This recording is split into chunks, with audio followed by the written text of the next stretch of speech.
दोस्तों, महाभारत काल के कई श्राप और वरदान जग प्रसिद्ध हैं। जैसे अम्बा ने दिया था पितामह भीष्म को श्राप, पांडु को दिया था थस ऋषि ने श्राप, कर्ण को परशुराम जी ने दिया था श्राप, अर्जुन को उर्वशी ने श्राप दिया था, भगवान श्री कृष्ण को गांधारी ने, अश्वत्थामा को भगवान श्री कृष्ण ने, दुर्योधन को महर्षि मैत्रेयी ने, राजा परीक्षित को समीक ऋषि के पुत्र श्रृंगी ऋषि ने श्राप दिया था। उसी प्रकार द्रौपदी ने हिडिंबा के पुत्र घटोत्कच को भी एक श्राप दिया था। हेलो दोस्तों, स्वागत करते हैं आप सभी का अपने चैनल ज्ञान मंथन पर। और दोस्तों, आज के अपने इस वीडियो में हम आपको बतलाने वाले हैं कि आखिर क्यों द्रौपदी ने हिडिंबा के पुत्र घटोत्कच को श्राप दिया था। तो चलिए दोस्तों, बिना कोई देरी किए हुए शुरू करते हैं इस वीडियो को और देते हैं आपको इसके बारे में जानकारी। दोस्तों, भीम पुत्र घटोत्कच की चर्चा उनके विशालकाय शरीर को लेकर और युद्ध में कोहराम मचाने को लेकर होती है। कर्ण ने अपने अमोघा अस्त्र का प्रयोग दुर्योधन के कहने पर भीम पुत्र घटोत्कच पर कर दिया था, जबकि वह इसका प्रयोग केवल अर्जुन पर ही करना चाहते थे।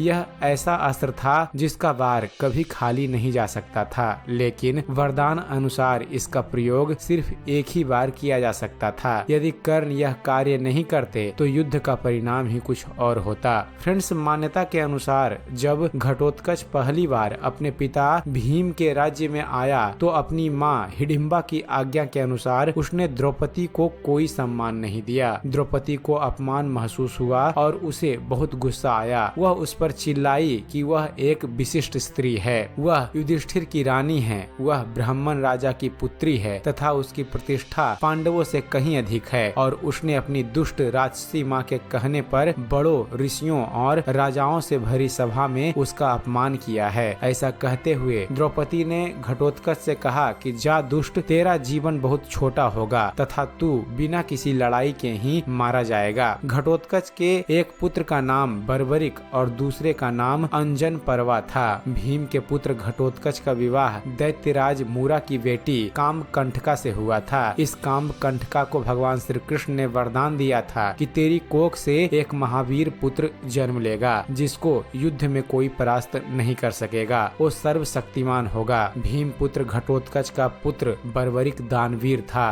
बर्बरिक दुनिया के सर्वश्रेष्ठ धनुर्धर थे। अर्जुन और कर्ण से भी बड़े धनुर्धर थे। वो बर्बरिक के लिए 3 बाण ही काफी थे, जिनके बल पर वे कौरवों और पांडवों की पूरी सेना को समाप्त कर सकते थे। यह बात जब भगवान श्री कृष्ण को पता चली तो उन्होंने दान में बर्बरिक से उनका शीश मांग लिया। बाद में भगवान श्री कृष्ण ने कहा कि कलयुग में तुम मेरे नाम से ही पूजे जाओगे। वर्तमान में बर्बरिक के कटे हुए सर को ही खाटू श्याम जी कहते हैं और उन्हें खाटू श्याम के नाम से पूजा जाता है। तो दोस्तों, यह थी कथा कि क्यों द्रौपदी ने हिडिंबा के पुत्र घटोत्कच को श्राप दिया था। उम्मीद करते हैं फ्रेंड्स आप सभी को हमारा ये वीडियो पसंद आया होगा। अगर वीडियो पसंद आया हो तो वीडियो को लाइक और शेयर करना ना भूलिएगा। और दोस्तों, ऐसे ही धर्म और इतिहास से जुड़े हुए ज्ञानवर्धक वीडियो देखते रहने के लिए आप हमारे इस चैनल ज्ञान मंथन को सब्सक्राइब करना ना भूलिएगा। आप हमारे चैनल को सब्सक्राइब कीजिए और देखते रहिए, जानते रहिए। धन्यवाद। जय हिंद।